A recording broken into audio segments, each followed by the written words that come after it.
Alors, quelles sont les techniques justement de merchandising qui sont utilisées pour mettre en valeur les produits? Donc, il y en a plein. La première, déjà, on va voir déjà les types de merchandising qui existent, puisqu'en fonction du type, on ne va pas utiliser les mêmes méthodes.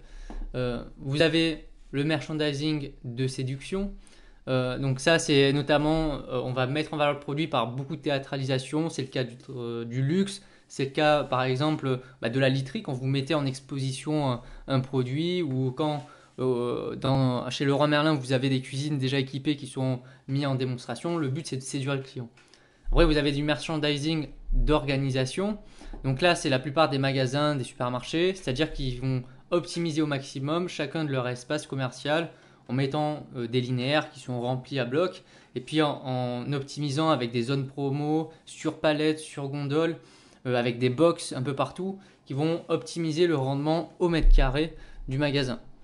Et vous avez aussi le merchandising de gestion. Donc là, c'est surtout le hard discount où on va privilégier la rapidité de réassort. Donc souvent les magasins, soit ils ressemblent un peu à des entrepôts, ou sinon il y a beaucoup de choses qui sont sur palette ou en grande quantité.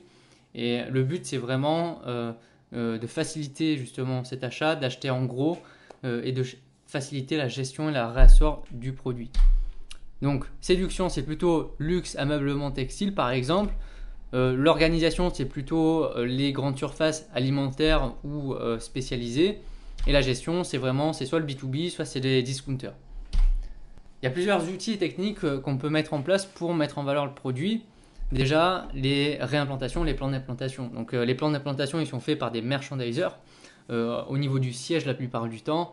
Et chaque produit qu'on va positionner sur un plan, il a été mis pour une raison. Donc ça peut être un accord avec le fournisseur, ça peut être bien sûr une marge qui est super intéressante ou au contraire qui n'est pas intéressante du tout, ça peut être le prix, ça peut être en fonction des besoins du client. Voilà, il y a vraiment plein de techniques pour implanter un rayon. Le parcours client aussi, c'est un outil pour mettre en valeur le produit parce qu'on va pouvoir orienter le client dans un sens ou dans un autre, lui imposer ou non un parcours client. Et donc, sur ce parcours-là, on va bien mettre en valeur les produits pour faciliter les achats d'impulsion.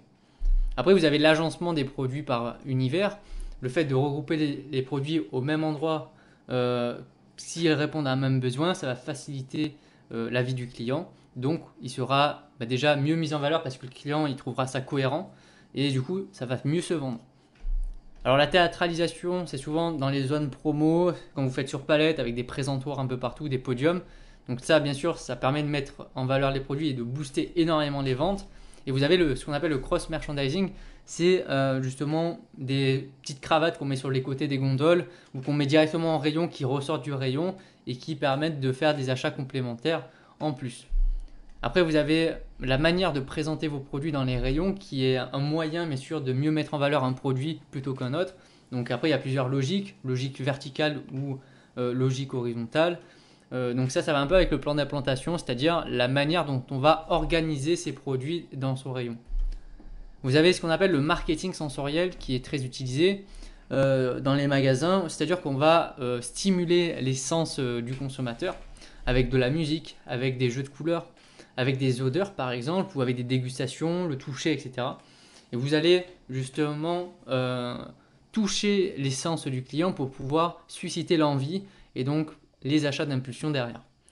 Et vous avez bien sûr tout ce qui concerne la PLV et la signalétique qui sont des moyens de mettre en valeur un produit.